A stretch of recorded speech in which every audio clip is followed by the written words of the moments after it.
Bonjour et bienvenue à vous sur actunautique.com, Nicolas Venance. Alors aujourd'hui, je suis à Paris, à la Grande Arche de la Défense, à l'occasion de la journée Légis Plaisance sur la plaisance collaborative. Je vous propose de tout savoir sur plaisance collaborative et assurance avec Lionel Boisméry, le patron d'April Marine et un des leaders de l'assurance bateau. Lionel, bonjour. Bonjour Nicolas. Alors Lionel, vous étiez un des intervenants aujourd'hui sur ce colloque 2019 Légis Plaisance qui traitait de la plaisance collaborative. C'est quoi la plaisance collaborative, Lionel Boisméry? Oui, alors on vient juste de terminer le colloque avec Légis Plaisance et le thème sur la plaisance collaborative. Donc pour April Marine et globalement pour le marché de l'assurance et le marché de la plaisance collaborative, c'est essentiellement trois choses. D'abord la location entre particuliers, ensuite la co-navigation. Et puis le dernier né de la plaisance collaborative sont les boat clubs qui commencent à se développer un peu partout en France à l'image des pays anglo-saxons.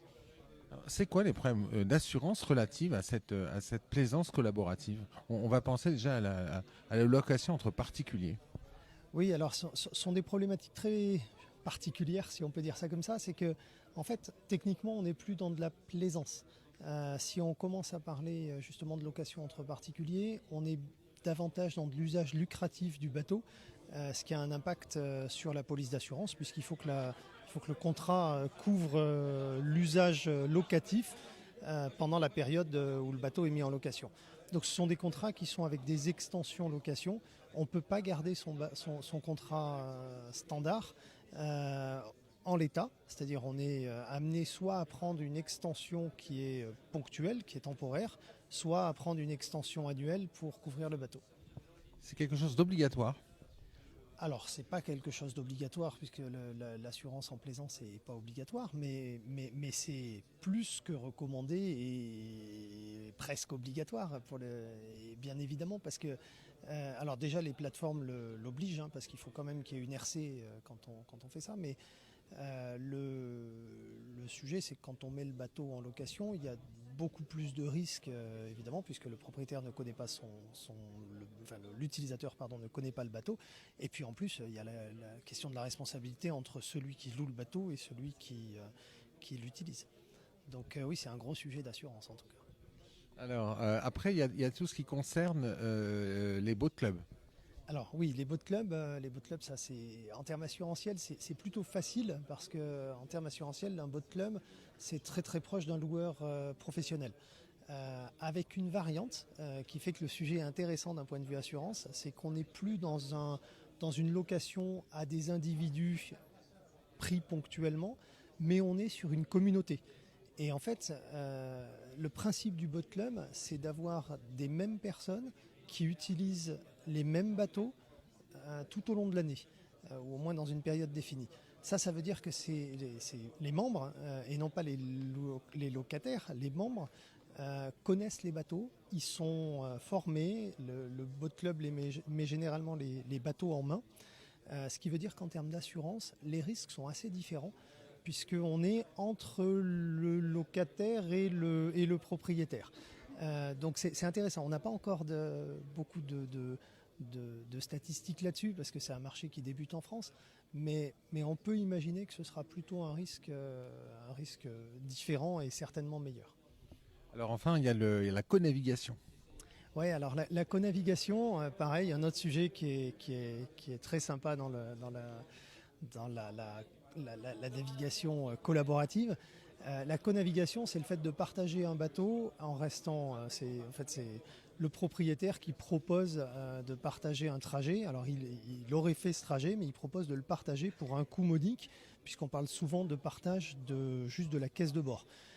Là, le sujet de la co-navigation en termes d'assurance, il est extrêmement important par rapport à la fausse co-navigation.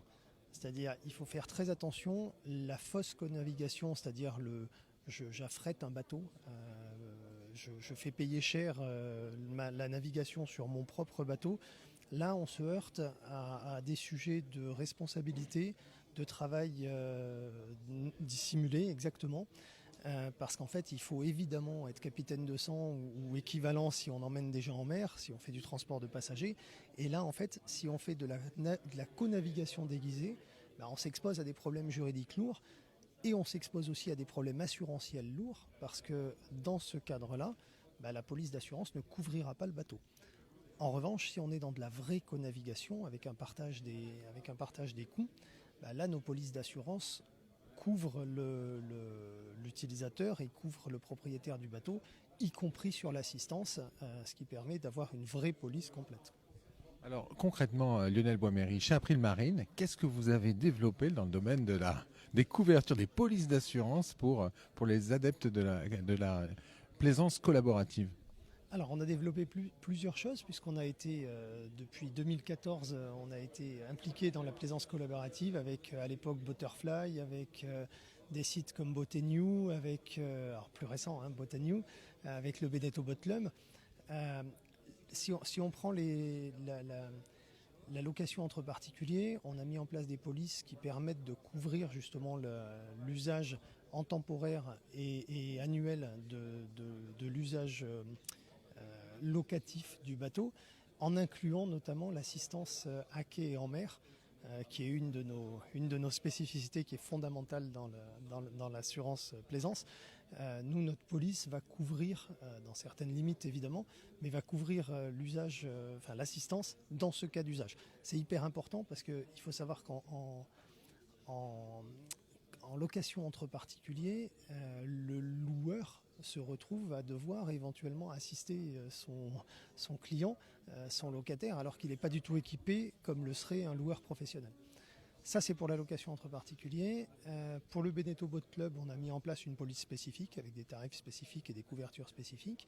Et puis pour la co-navigation, là, on a un produit qui est complet, qui intègre ces navigations-là sans même nous le déclarer, puisqu'il intègre ça nativement. L'assurance, pour conclure, Lionel Boisméry, l'assurance et la plaisance collaborative, c'est indispensable. C'est indispensable et puis c'est une grande lame de fond, c'est que la plaisance collaborative, ça ne se discute pas. J'allais dire c'est en train d'arriver, mais c'est déjà arrivé. Donc maintenant, il faut effectivement qu'au niveau assurance, on s'adapte, qu'on soit innovant et qu'on adapte nos couvertures aux véritables usages des particuliers qui se lancent là-dedans. Merci beaucoup Lionel. Merci Nicolas, à bientôt.